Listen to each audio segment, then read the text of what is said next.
Phil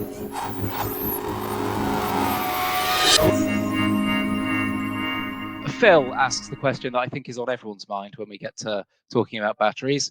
We talk about massive improvements in battery power and performance, but my iPhone still runs out of puff mid-afternoon. Why is this? That is a great question, and I have a similar issue with my my rechargeable batteries in some of my mobile phone devices. And I think part of the challenge with that is how we treat our batteries. So very often I will, when I go to bed, I'll plug in my phone next to my bed. I'll let it charge overnight. So it gets all the way up to 100% charge and sort of sits there all night. And I think that one of the ways in which we could possibly prolong battery life is maybe not leaving our batteries at such extremes.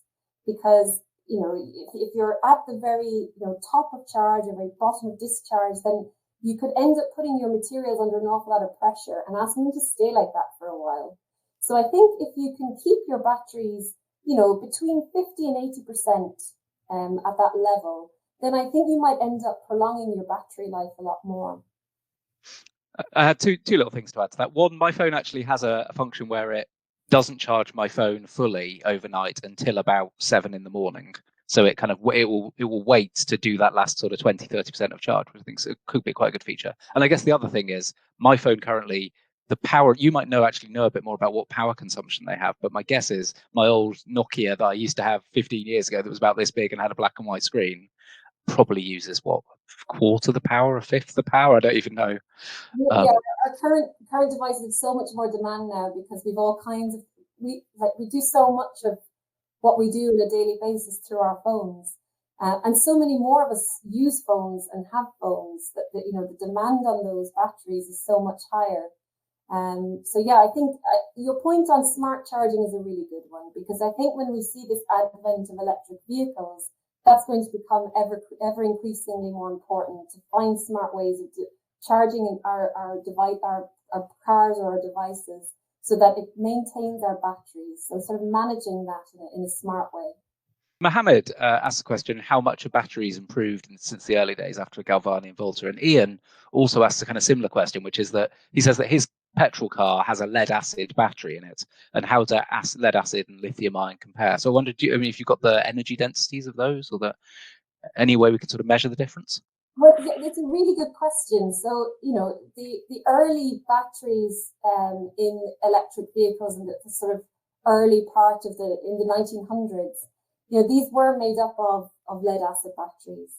And so what happened, people were talking about range, and there was the person who sort of developed some of these batteries actually did do an 1,800-mile journey from Nebraska to New York. So, just stopping off, I think it took about 20 days or something. So stopping off at different charging points to be able to recharge his battery.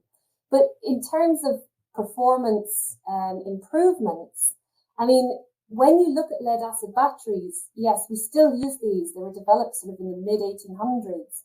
We still use them in starting, lighting, and ignition functions. Very cost effective.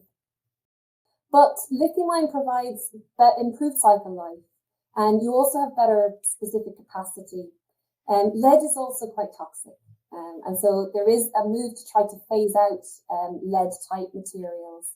The other thing that can happen with your lead acid batteries is if you don't get the charging and discharging just right, then you can end up having, because it works through reactions on the lead surface, you can end up eating away at quite a bit of that lead. And what it can form is this sort of crystalline phase of lead sulfate, because the sulfate comes from the acid that's in the battery. And normally, through normal sort of processes, that lead sulfate would, dissolve and re-emerge and dissolve and re-emerge. And that process happens quite nicely if you keep an eye on the battery. But if you don't properly recharge it, then you could end up having more and more of this crystalline lead sulfate. And that will start to decrease the performance of those lead acid batteries. So lithium-ion definitely has advantages over lead acid. Fantastic. So Pamela asked a question that I hadn't even thought, but it's a great question. So obviously we all remember the Samsung issue from a few years ago where the Galaxy Notes were all setting on fire. But how do you actually address this? I mean, surely it's a fundamental fact of thermodynamics that the energy will eventually turn into heat, and that heat has to go somewhere. So how can we sort of deal with that in phones and other places?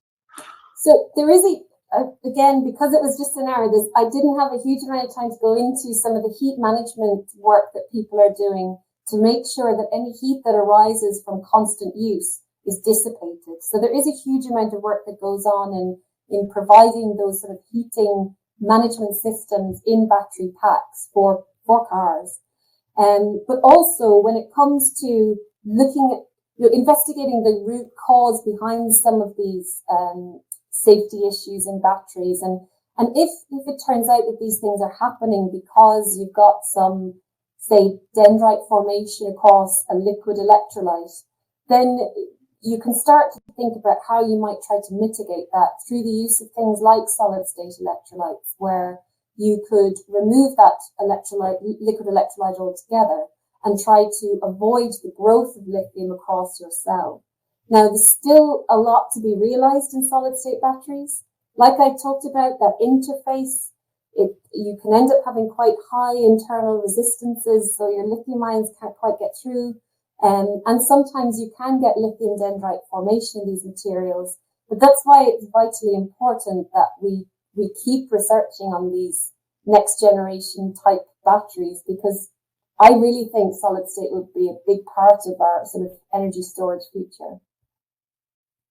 So there's a sort of a bunch of questions where people have kind of bringing in, which is fantastic because our viewers are very wide-ranging and knowledgeable people from a whole range of different subjects and fields. So lots of people are sort of bringing other ideas of technologies and materials that they've kind of heard of, maybe experienced in another way, and just wondering if they have a place in battery technology. So I'm going to hit you with a few different things.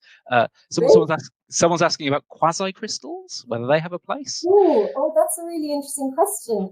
So to my knowledge, I'm not 100% sure of quasi-crystals being used for energy storage. I think for hydrogen storage they've been used, and also there's been some work on sort of superconductivity, so there could be some storage applications there. But in terms of lithium and sodium ion storage, I'm not aware of things that have happened with quasi-crystals, but it's a really neat question. And someone else asked about lithium air batteries. That was Rohit. And the previous question was Adam, by the way, just to give a shout out. Thank you, Adam. So lithium air, that's very interesting too. So lithium air batteries are, really exciting because you have this very high theoretical capacity. So the amount of charge that you can store is very, very high.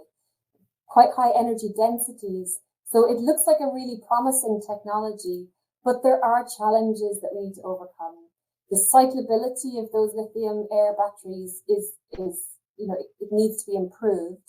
And also the discovery of new materials. So you use electrocatalysts in lithium air batteries. So I think there's an awful lot to be done in terms of materials discovery and development before we see lithium air batteries sort of becoming more commercially viable.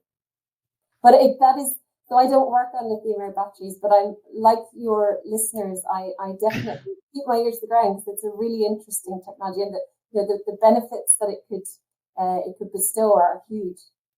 And the final much hyped technology that a viewer was asking was about graphene. Is there any use for graphene in batteries? So again, these are great questions.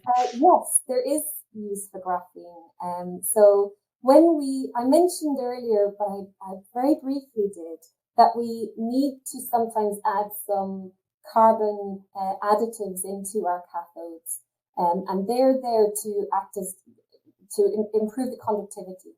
And so graphene has a role to play there, I think, that you could end up looking at bespoke types of carbon additives, especially if you're going to be looking at really small particles that you might be thinking about for enhanced rate capability. You could start to think about how graphene may interact with that. And also looking at the anode side of things as well. There's lots of work ongoing in terms of composites of anodes. So I just showed these like lovely graphite layers. The individual sheets are of graphene. But there is an awful lot of work being done at the moment on silicon anodes because they can provide even higher energy densities. And so there has been quite a bit of work of people looking at how graphene might interact with those silicon anodes because, again, silicon faces some degradation issues. So yes, I think graphene has a role to play. Oh, fantastic. A slightly more flippant question from Stephen Jacobs, where he asked, this discussion piques my interest about which material producing company stock I should consider for my portfolio. So you're saying cobalt miners, a little bit unethical. You probably don't want to invest in them, but where do you think, what's the material that you would think you should be investing in? Oh my gosh. Well, if I did that, I'd invest myself. Well, I mean, there are a number of current chemistries that still need to be optimized. We're in this sort of era where we can start to look at performance enhancements. And that's where we might start to think about like these kinds of coatings that I was talking about, or additives that you might put into your battery to try and protect it or allow it to last for longer. But there are also emerging chemistries, and it's very hard to know at the moment what the value prospect is of brand new chemistries because they haven't been fully tested yet. For me, my money's on sort of more sustainable alternatives. When you look at that periodic table of sustainability, there are a couple of elements there, things like manganese and iron, that I think are well worth a punt.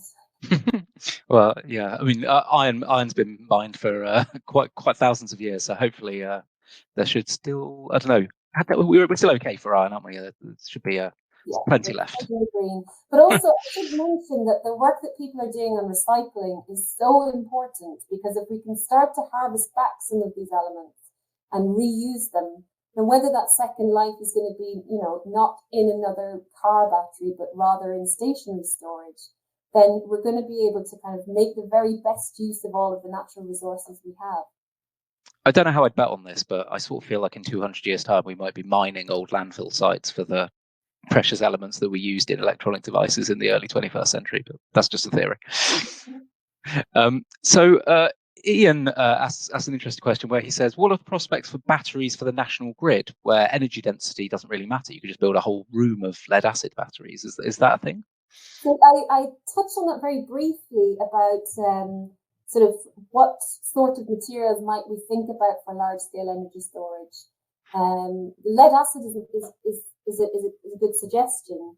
I guess I was thinking more along the lines of things that are sustainable, like lithium iron phosphate, where you're not necessarily looking for extremely high voltages, and the size of your batteries are not going to be your constraint. It's the cost really that's going to be your constraint.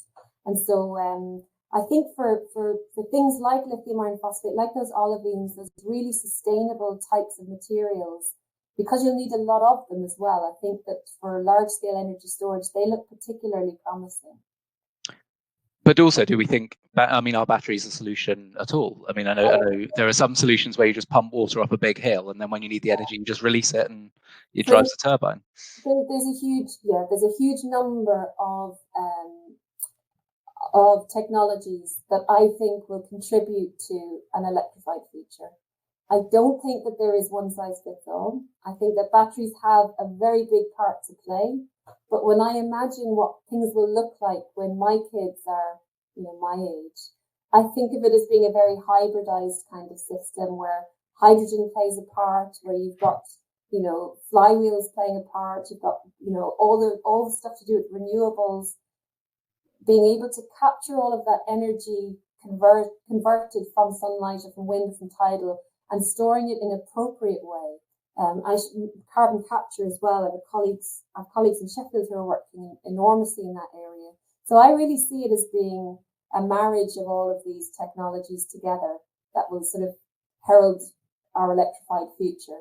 But batteries definitely playing a part. You've very honestly and fairly answered what was going to be a provocative question that I was going to ask from Phil, where he said, "Are we flogging a dead horse with battery power, or should we make the disruptive change and move to hydrogen?" But I think you kind of answered that in the sort of it'll all be perfect. I think yeah. Thinking about things as a kind of a hybridized way is really helpful.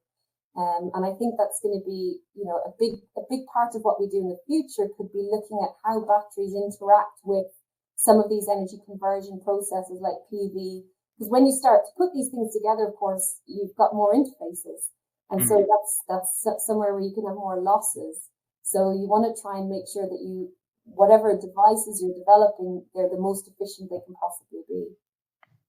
So I've got a final question to end on here from Ben, who asks, if Rishi Sunak wrote an immense check to progress battery development, what should it be spent on? If he said, go on, Faraday Institution, batteries of the future, here you go, here's £2 billion, what should you do? Well, I mean, I think that continuing with the projects that are already ongoing and looking to see what the big step changes are within those projects would be hugely beneficial. I think, the Faraday have already, they funded their enabling research across 2 cathode projects, for example. And that's because if you can make a big win in the cathode space, it has a huge impact in how our batteries function, and the improvements that you would see in terms of energy density, lifetime, it would be enormous.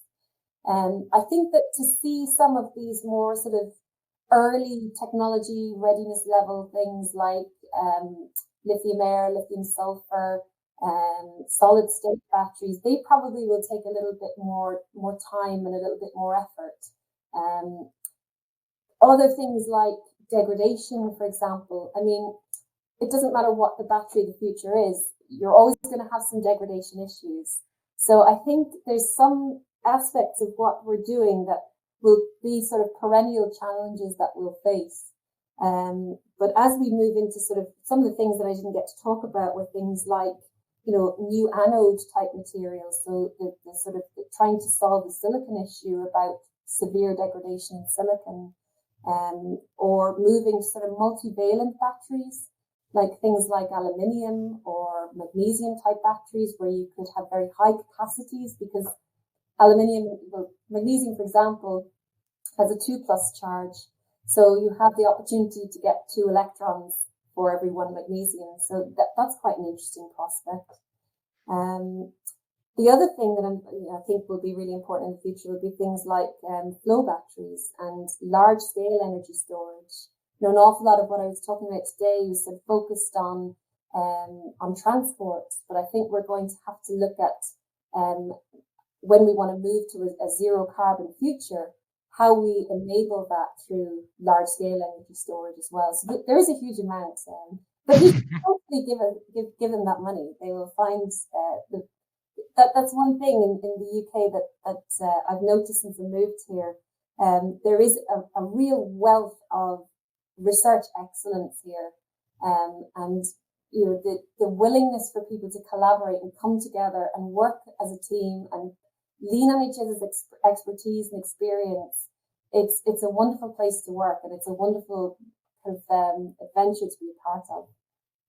Fantastic. Well, let's hope the researchers keep making exciting discoveries so we can feature them here on the Royal Institution and give talks as entertaining and as informative as yours, Serena. So thank you so much. Just a few things that I'd like to say just before we close.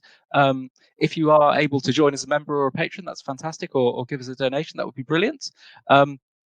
Please do check out the Faraday Institution. I think it's faraday.ac.uk if you want to find out more about who they are and their work. And thanks to them again for their generous support of this event.